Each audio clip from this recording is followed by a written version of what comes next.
All right, guys and gals, first week of June, turning our focus and attention to those whitetails. And I've got to head out and refresh some mineral sites and frankly, reestablish some mineral sites that I've been a little bit lackadaisical on so far this spring and early summer, and got to get them going once again.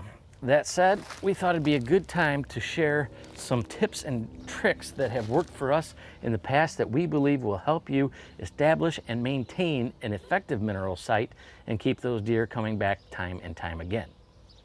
So tip number one, before I travel way down there to my first mineral site, is I try to pick a corridor that deer will naturally travel.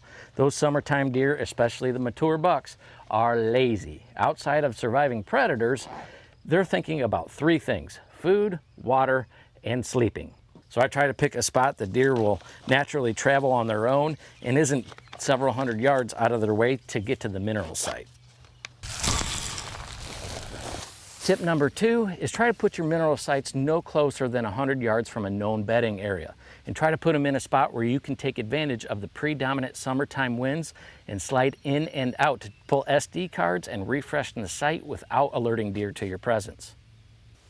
Tip number three, I like to place my mineral sites in open areas such as the one behind me. You can tell this is quite open, has a high canopy, not a lot of low, thick underbrush. And the reason I like these open areas as opposed to that tighter cover is twofold. Number one, the deer feel more comfortable coming into a mineral site where they can see, hear, or smell any danger around them that might want to do them harm.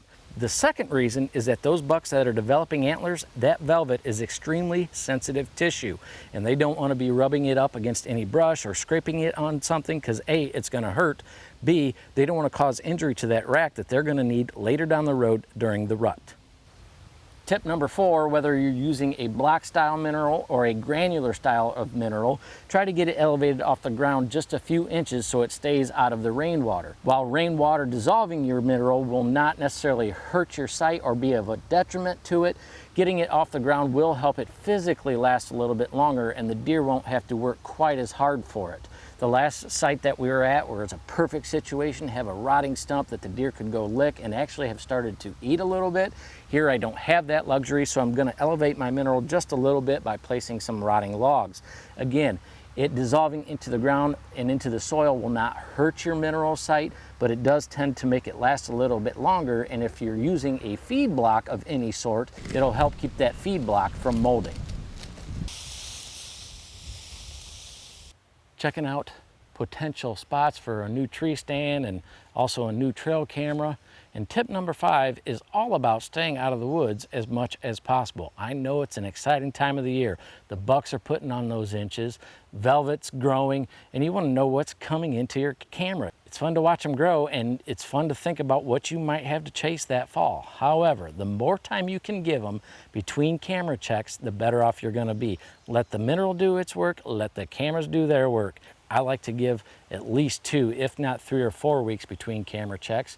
The least amount of human odor I can lay down, the better off I'm going to be, and the same goes for you too. It's exciting, but just stay out.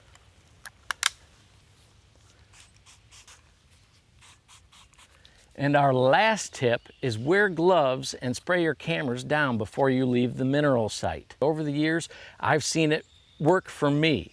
I've seen a decrease in the number of deer that come up and take a peek at the camera, wink at it, give it a lick, and an increase of the number of deer that are coming to the mineral site.